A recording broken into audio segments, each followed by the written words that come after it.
ಎಲ್ಲರಿಗೂ ಜೈ ಭೀಮ್ ಬಂಧುಗಳೇ. ಈ ತಿಂಗಳ 30ನೇ ತಾರೀಕು ಬೆಳಗ್ಗೆ 10 ಗಂಟೆಗೆ ಬೆಂಗಳೂರಿನ ಫ್ರೀಡಂ ಪಾರ್ಕ್ನಲ್ಲಿ ನಮ್ಮ ಹಕ್ಕುಗಳಿಗಾಗಿ ಮಹತ್ವದ ಹೋರಾಟ ಆರಂಭವಾಗುತ್ತಿದೆ. ಕರ್ನಾಟಕ ಪರಿಶಿಷ್ಟ ಜಾತಿ ಪರಿಶಿಷ್ಟ ಪಂಗಡಗಳ ಭೂ ಪರಭಾರೆ ನಿಷೇಧ ಕಾಯ್ದೆ PTCL ಆಕ್ಟ್ 1978-79ರ ಈ ಪವಿತ್ರ ಕಾನೂನನ್ನು ಕಾಪಾಡಬೇಕಾದವರೇ ಇಂದು ಅದನ್ನು ಉಲ್ಲಂಘಿಸುತ್ತಿದ್ದಾರೆ.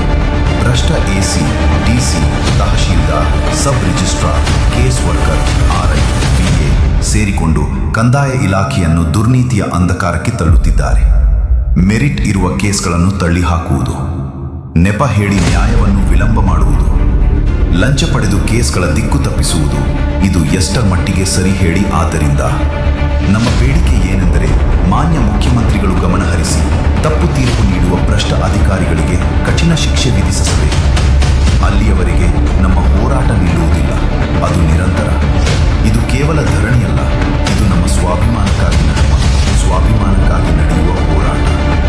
ಆದ್ದರಿಂದ ಎಲ್ಲ ಜಿಲ್ಲೆಗಳ ಭೂ ವಂಚಿತ ಬಂಧುಗಳು ಹೆಚ್ಚಿನ ಸಂಖ್ಯೆಯಲ್ಲಿ ಭಾಗವಹಿಸಿ ನಿಮ್ಮ ಹಕ್ಕಿಗಾಗಿ, ನಿಮ್ಮ ಭವಿಷ್ಯಕ್ಕಾಗಿ ಸ್ವಾಭಿಮಾನದಿಂದ ಈ ಹೋರಾಟದಲ್ಲಿ ಕೈಜೋಡಿಸಿ.